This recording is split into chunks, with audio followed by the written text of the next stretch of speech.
बिस्मिल्लाहिर्रहमानिर्रहीम। हज़रत हुसैन रज़ी अल्लाह अन्हु की शहादत। दोस्तों, हज़रत हुसैन की शहादत का वाक़या तो ऐसा है कि हज़रत हुसैन की शहादत से आसमान और ज़मीन भी काँप उठे।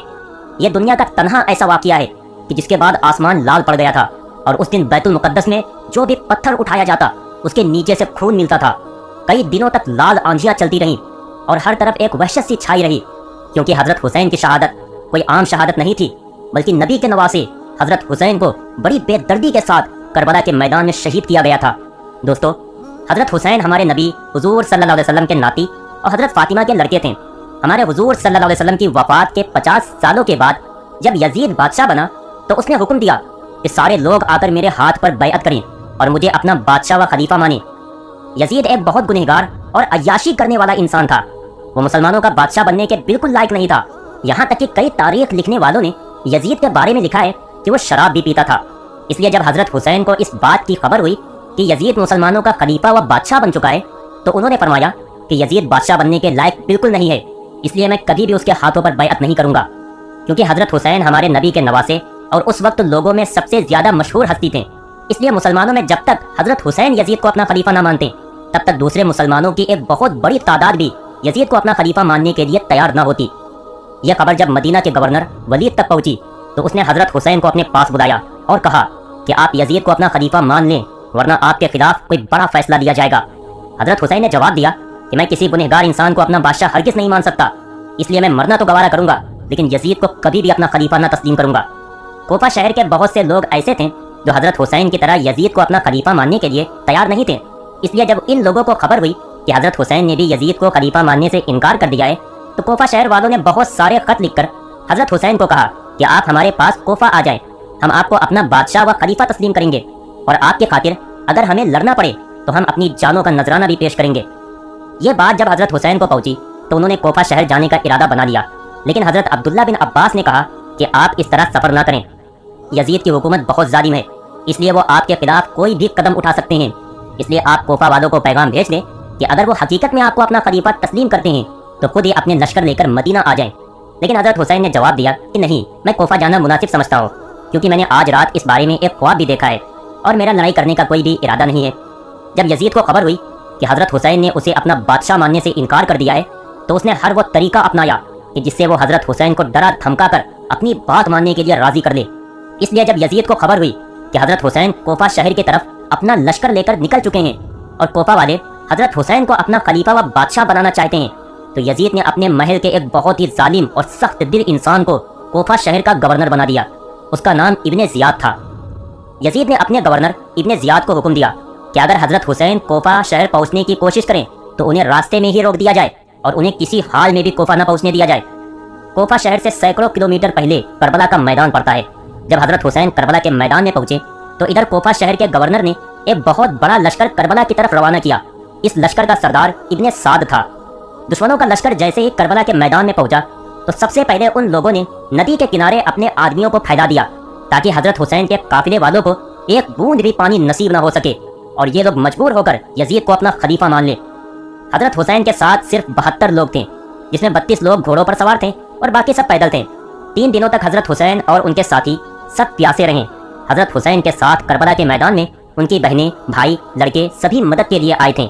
दुश्मनों के लश्कर ने जब देखा कि पानी रोकने के बावजूद हज़रत हुसैन और उनके साथी अपनी बात पर अड़े हुए हैं, तो उन लोगों ने हज़रत हुसैन के लश्कर पर हमला करना चाहा।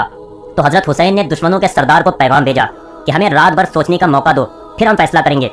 यह पैगाम सुनकर शिमर कि जिसने हज़रत हुसैन की गर्दन काटी थी, उसने कहा कि हम रात भर की मोहलत नहीं दे सकते, बल्कि इसी वक्त हमला करेंगे।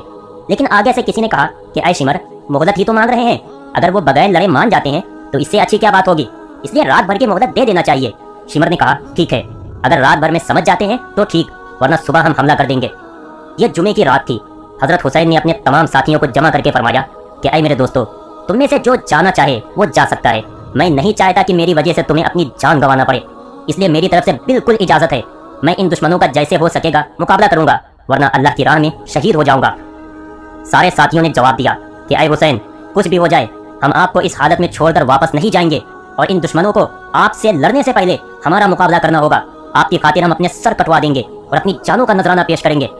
सारी रात हज़रत हुसैन और उनके साथियों ने अल्लाह के सामने रो रो कर दुआएं मांगी और अपनी फरियाद रखी सुबह सबने फजर की नमाज पढ़ी।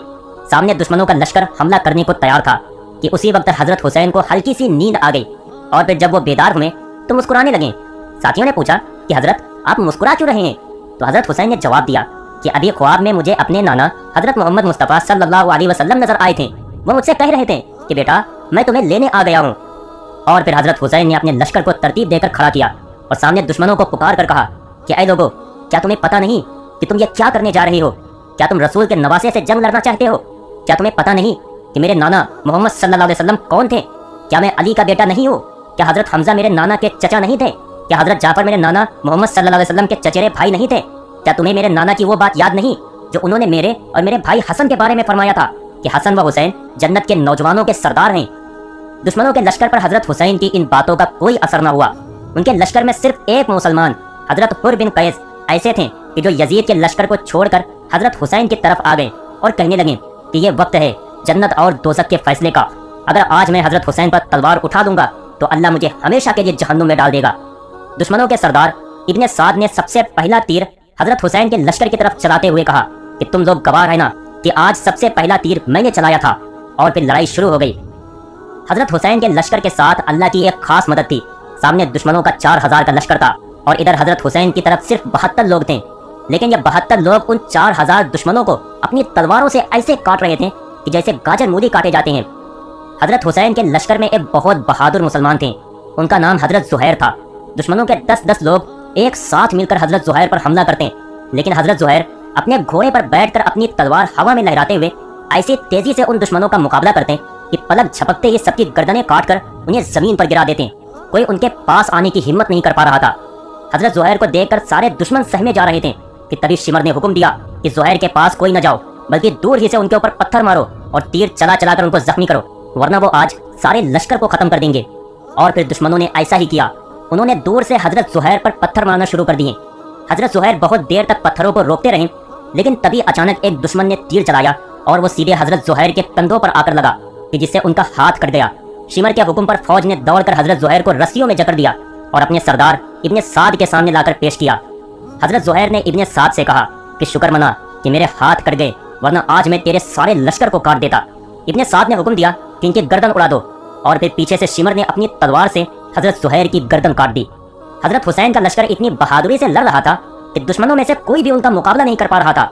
इसलिए दुश्मनों के सरदार इब्ने साद ने 500 तीर अंदाजों को तीर कमान देकर भेजा और कहा कि दूर ही से हजरत हुसैन के घोड़ों को तीर चला चलाकर मार डालो, ताकि हुसैन के लश्कर वाले बेबस हो जाएं और फिर हम अपने घोड़ों से उन पर हमला कर देंगे। उन 500 तीर अंदाजों ने दूर ही से तीर चलाना शुरू किए और हजरत हुसैन के लश्कर के सारे घोड़ों को मार डाला। घोड़ों के मरने की वजह से हजरत हुसैन का सारा लश्कर पैदल हो गया। जुमे का दिन था, दोपहर का वक्त हो चुका था, जुमे की नमाज का वक्त करीब था।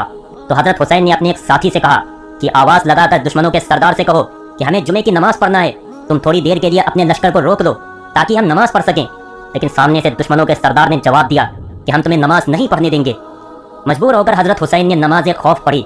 वो इस तरह की, आधे लोग दुश्मन का मुकाबला कर रहे थे और आधे लोग पीछे जमात के साथ जुमे की नमाज पढ़ रहे थे।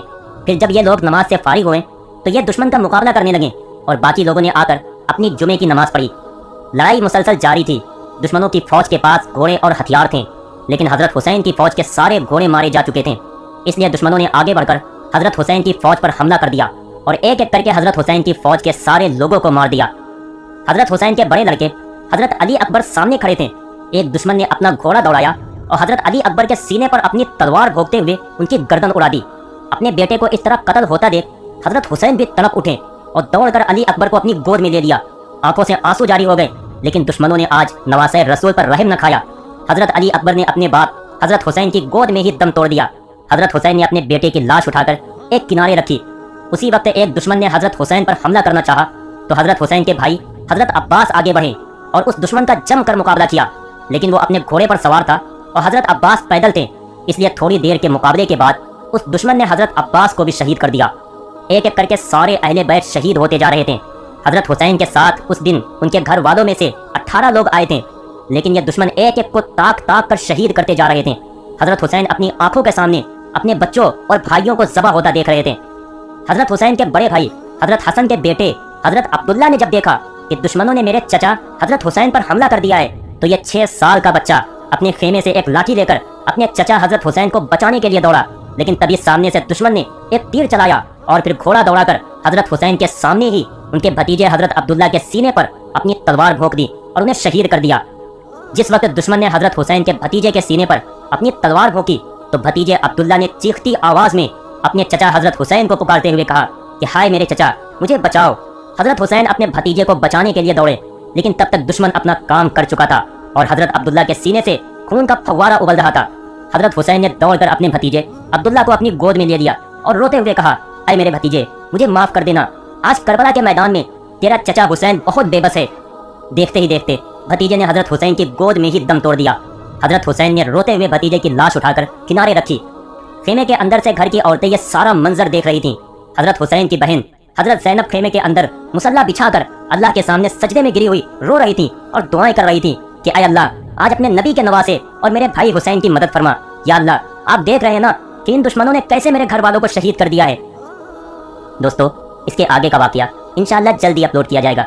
अगर वाकया पसंद आया हो तो लाइक करना और चैनल को सब्सक्राइब करना ना भूलें और जाते जाते एक प्यारा सा कमेंट जरूर कर देना। अस्सलाम वालेकुम।